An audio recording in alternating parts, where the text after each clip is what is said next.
So hi welcome back to this another episode with me Arshor. इस video में हम बात करने वाले हैं education loan for MBA college and I am going to talk about all in all if you are planning for any category of colleges. I think majority of students go with education loan, and while taking education loan you should be specific. You have a lot of questions, क्या documents लगते हैं, क्या documents नहीं लगते, collateral क्या होता है, non collateral क्या होता है। वैसे मेरे चैनल पे एक इंटरव्यू भी डला है बाय अ स्टूडेंट, आप उसको भी रेफर कर सकते हो, लिंक मैं डिस्क्रिप्शन में डाल दूंगी। But I am gonna give you an overview about this specific process. Watch this complete episode. Let's start.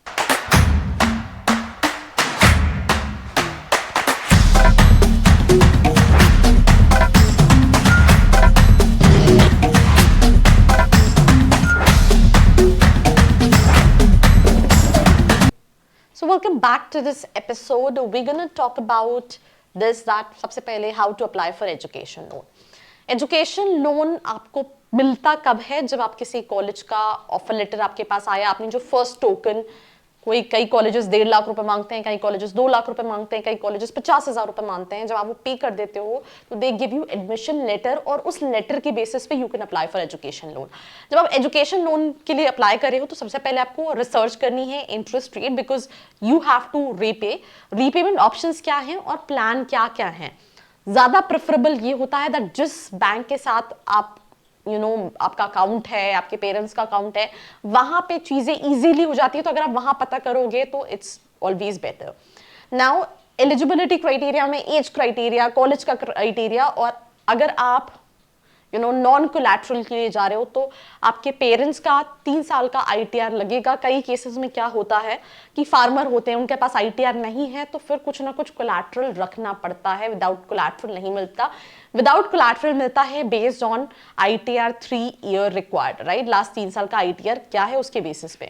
Then collateral and non collateral loan की बात करें तो कोलैटरल लोन जो है इसमें आपको सिक्योरिटी रखनी पड़ती है। आपके जमीन के पेपर्स हो सकते हैं, घर के पेपर्स होते हैं, जो भी उस लोन की वैल्यू है वो आपको रखना पड़ता है। नॉन कोलैटरल ये होता है कि नॉन कोलैटरल में नो गारंटी और नो कोलैटरल रिक्वायर्ड है from the customer in this loan. So this is basically collateral and non-collateral. Documents requirement की बात करें तो college admission proof जो basic requirement, इसके बिना आप अप्लाई नहीं कर सकते। Admission letter लगेगा, fee structure, Aadhaar card, PAN card, previous academic document, income certificate, ये आपके पेरेंट्स का लगेगा। ITR 3 year required. कई लोग हैं जिनके पास कई साल का एक्सपीरियंस है, वो ऑलरेडी जॉब कर रहे थे, वो अपना भी लगा सकते हैं। अगर ये नहीं है, फ्रेशर है, तो आपके पेरेंट्स का लगेगा। एप्लीकेशन प्रोसेस में आपको बैंक को सिलेक्ट करना है, लोन की डिटेल्स जाननी है, क्रॉस चेक करना है एलिजिबिलिटी क्राइटेरिया को, और अप्लाई करना है एजुकेशन लोन को। Margin money, right, like for example you choose a bank for your education loan and they set the loan margin for example 10%. This means that the bank will provide an education loan covering 90% of your expenditure. मतलब अगर आपका 10 लाख का investment है तो आपको 9 लाख रुपए वो reimburse करेंगे। So you will have to pay the interest, you have to pay the rest 10% of your education expenses, keeping in mind that you need to share your amount of money with the banks. So they'll provide you with the loan. पर ये loan जो है वो college के account में ही जाता है, वो आपके अकाउंट में नहीं जाता। एक को एप्लीकेंट भी रिक्वायर्ड रहता है जो यूजुअली आपके पेरेंट्स होते हैं, because you are not doing anything. So co-applicant collaborate with the student to seek an education loan option. For students, having a co-applicant is essential when applying for an education loan, as the financial institution will rely on them if the primarily borrower cannot repay due to unforeseen circumstances. तो जो co-applicant है उसको refer किया जाता है for the loan. Reimbursement of loan, तो जो loan का डिसबर्समेंट ऑफ लोन, तो जो लोन का डिसबर्समेंट होता है वो तब होता है जब बैंक डिलीवर कर देता है, सारे डॉक्यूमेंट्स अप्रूव कर देता है, और ये आपके कॉलेज के अकाउंट में जाता है। लोन आपको नहीं मिलता है, आपके कॉलेज के अकाउंट में जितने का भी लोन आप अप्लाई कर रहे हो, जो भी मार्जिन है उसके अकॉर्डिंगली वो लोन चला जाता है।